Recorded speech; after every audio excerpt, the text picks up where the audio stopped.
ओम नमो भगवते वासुदेवाय नमः। आप सभी का हमारे तीसरे वीडियो में स्वागत है। अब हम हरिवंश पुराण के प्रथम अध्याय का दूसरा भाग पढ़ेंगे। राज्य करने से कुछ समय पश्चात किसी समय अकाल से प्रभावित भूखी प्रजा ने राजा से कहा, महाराज, वेद द्वारा यज्ञ आदि को निषिद्ध कर दिए जाने के कारण पृथ्वी से औषधियां एवं समस्त संपदा नष्ट प्राय हो गई है, जिसके कारण प्रजा दिन प्रतिदिन क्षीणकाय होती जा रही है। कृपया इस कष्ट से हमारा उद्धार कीजिए। आहत प्रजा की विनय सुनने पर वेदना से ग्रस्त महाराज पृथु ने अपना दिव्य बाण तरकश से निकालकर धनुष की प्रत्यंचा पर चढ़ा दिया और पृथ्वी का पीछा किया। भयभीत पृथ्वी ने कहा, राजन, मैंने जो भी औषधियां यज्ञ योग आदि के अभाव में बचा ली हैं, मैं उन्हें दूध के रूप में पुनः तुम्हें वापस देने को तैयार हूँ, किंतु तुम्हें उसके लिए एक ऐसे पुत्र की रचना करनी होगी जिसके प्रति वात्सल्य से अभिभूत हो मैं स्त्रीवत हो सकूं। यह सुनकर महाराज पृथ्वी ने स्वयंभू को वत्स रूप में निर्मित कर प्रजाहित में गौरपा पृथ्वी का दोहन किया। महाराज पृथु ने ही पर्वत पहाड़ों को उखाड़ उखाड़ कर पृथ्वी को समतल किया और उसमें नगर ग्राम आदि बसाए और आजीविका के लिए व्यापार को एक निश्चित स्वरूप दिया। पृथु के वंश का विस्तार सुनाते हुए मुनि ने कहा कि महाराज, पृथु के अंतर ध्यान और वादी नाम के दो पुत्र हुए। अंतर ध्यान का शिखंडी से विवाह हुआ, जिसके जिसके हर्ष हवि हविर्धान नाम का पुत्र उत्पन्न हुआ।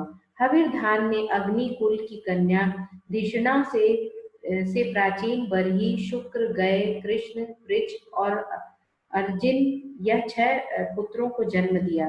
प्राचीन बरही ने समुद्र की पुत्री सवर्ग से विवाह करके 10 पुत्रों को जन्म दिया, जो सभी प्राचेतस कहलाए।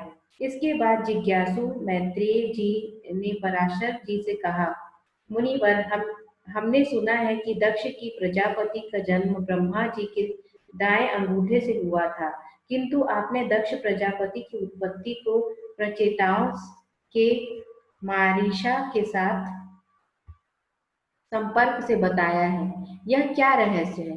पराशर जी ने कहा, उत्पत्ति एवं संहार नित्य क्रिया है, अतः इस बारे में दैवी शक्ति संपन्न महात्मा पुरुष चिंतित नहीं होते, ना मोहग्रस्त होते हैं। साथ ही यह भी धातव्य है कि बड़े एवं छोटे का भेद तप की महत्वता से आंका जाता है, आयु से नहीं। यह भी सच है कि युगों युगों से दक्षादि अपने नाना रूपों में जन्मते रहे हैं, अतः नाम भेद संबंध में शंका करने के लिए लेश मात्र भी अवकाश नहीं है।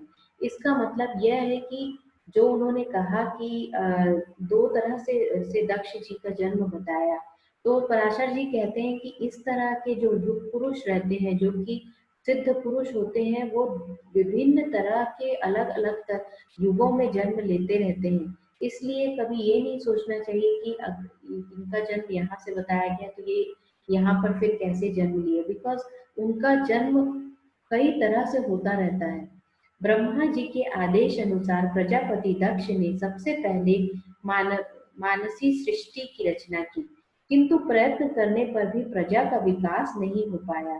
तब उन्होंने संभोग धर्म का पालन करते हुए वीर प्रजापति की सुंदर एवं रूपवान कन्या असीवानी से विवाह किया तथा उसके साथ मैथुन द्वारा 5 सहस्त्र पुत्रों को उत्पन्न किया।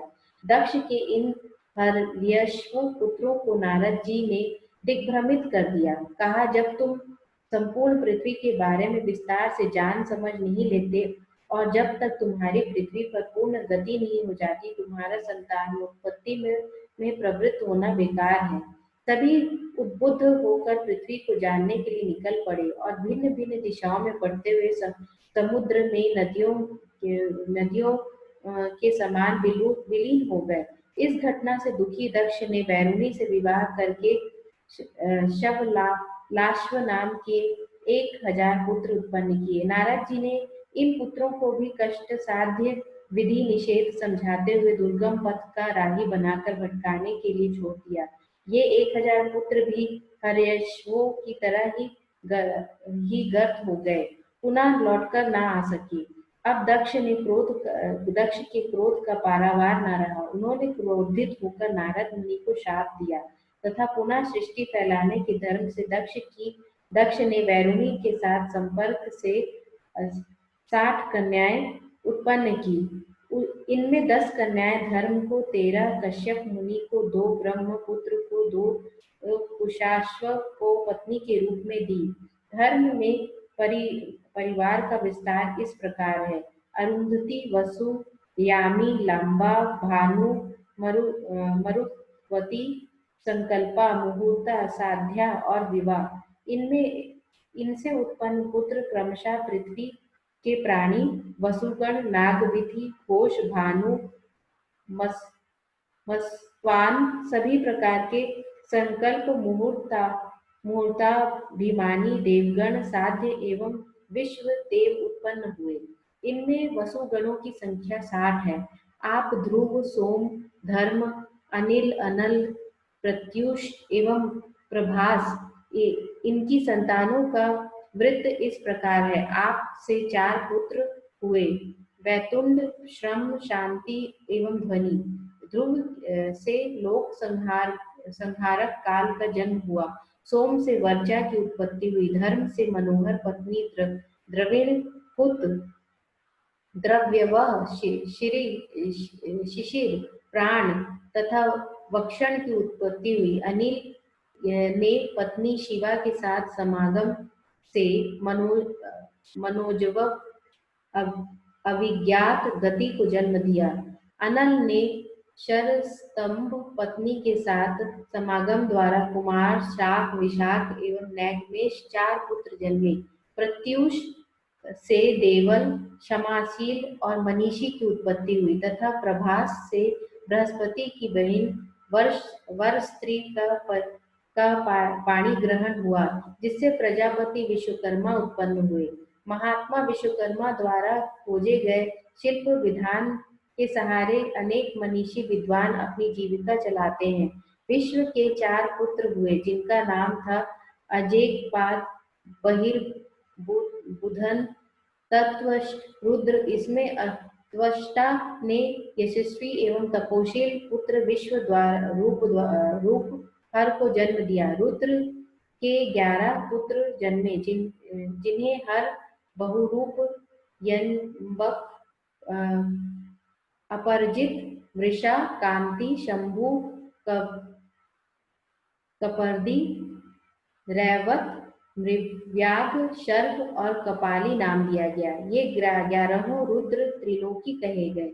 कश्यप ने अपनी पत्नियों अदिति, दिति, दनु, अरिष्टा, सुरसा, स्वसा, सुरभि, ताम्रा, कोधवसा, इरा, कद्रु और मुनि द्वारा अपने परिवार का विस्तार किया। अदिति के गर्भ से चाक्षुष मनवंतर के 11 त्रिषित देवगण वैवस्वत मनवंतर में हुए। ये 12 ही द्वादश आदित्य कहलाए। इनके नाम विष्णु, इंद्र, अर्ययाम, धाता, त्वष्टा, पूषा, विवस्वान, सविता, मैत्र, वरुण, अंशु और भग है।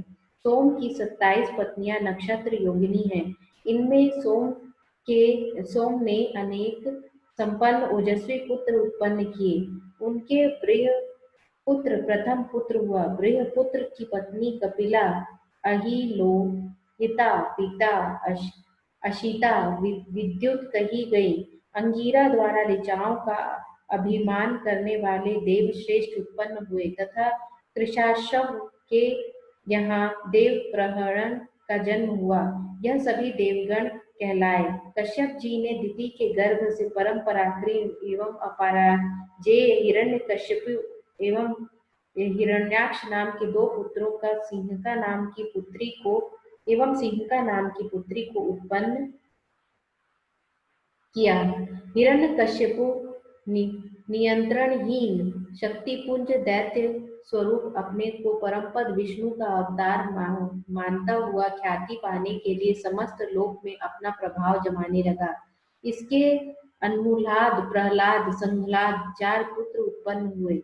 उनमें प्रहलाद हिरण्यकश्यप की दैत्य प्रकृति से पूर्ण विपरीत ईश्वरानुरूति में ईश्वर माफ कीजिएगा ईश्वरानुरक्ति में लीन भगवत भजन का विश्वासी था तथा असुर राज हिरण्यकश्यपु ने प्रहलाद को उसके सद्मार्ग से विचलित करने के लिए बनाए अपने नियमों पर चलने के लिए बहुत प्रयत्न किया। उसने उन्हें यातनाएं दी, पर्वतों से गिराया, नागदंश दिया, शस्त्रों से प्रहार करवाए, किंतु अटल विश्वासी प्रहलाद को लेश मात्र भी प्रभावित न कर सका। विष्णु भगवान की कृपा से वह हर प्रकार से निष्प्रभावी रहा।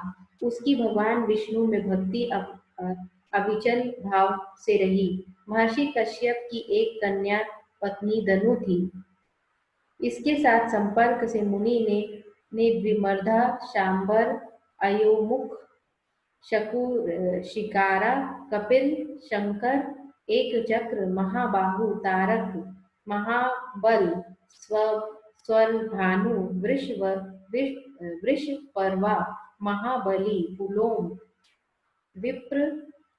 विप्र चलित आदि पुत्र उत्पन्न किए। ये सभी बहुत बलशाली एवं महान योद्धा थे। स्वरभानु ने प्रभा को जन्म दिया। वृषपर्वा के यहाँ भी 3 कन्याएं जन्मी, शर्मिष्ठा, उपदानी एवं हरशिरा। विश्वानर की 2 पुत्रियां थी, पुलोम तथा कालका। इन दोनों ने कश्यप मुनि से विवाह किया, जिनसे 60,000 राक्षस पुत्र जन्मे। ये अपनी माताओं के नाम पर ही पुलोम एवं कालके कहलाए। कश्यप जी के एक अन्य पुत्र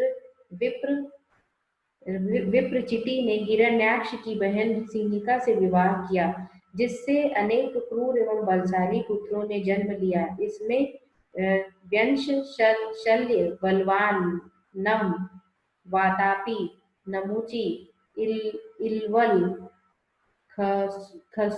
खसूब, अधक, नरक, कालनभ, महाबीत प्रमुख हैं। इनके सैकड़ों हजारों पुत्र उत्पन्न हुए। इस प्रकार महर्षि कश्यप का दिति और दनु से विकसित कुल काफी विस्तार पा गया।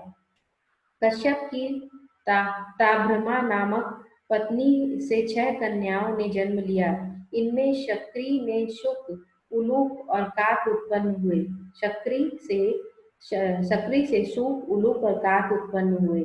शिनेई से बाज, भासी से भास, सुग्रीवी से अश्व, ऊंट एवं गर्दभ, शुचि से जलचर पक्षी तथा मुद्दिका से गिद्ध उत्पन्न हुए। विनता से कश्यप जी ने गरुण एवं अरुण 2 पुत्रों को जन्म दिया, जो काफी प्रसिद्ध हुए। शर्मा से कश्यप जी ने अनेक बड़े बड़े सर्प एवं नभचर पैदा किए। इनके कद्रु पत्नी से शेष, वासुकी, कारकोटक, धनंजय आदि प्रमुख सर्पों का जन्म हुआ। क्रोधावेश में इन्होंने बड़ी बड़ी दाढ़ी वाले हिंस्र पशु उत्पन्न किए। इससे वृष, लता तथा तृण आदि पैदा हुए। इनकी अन्य पत्नियों से स्वासा, मुनि, अरिष्टा आदि ने यक्ष, राक्षसों, अप्सराओं और गंधर्वों को जन्म दिया।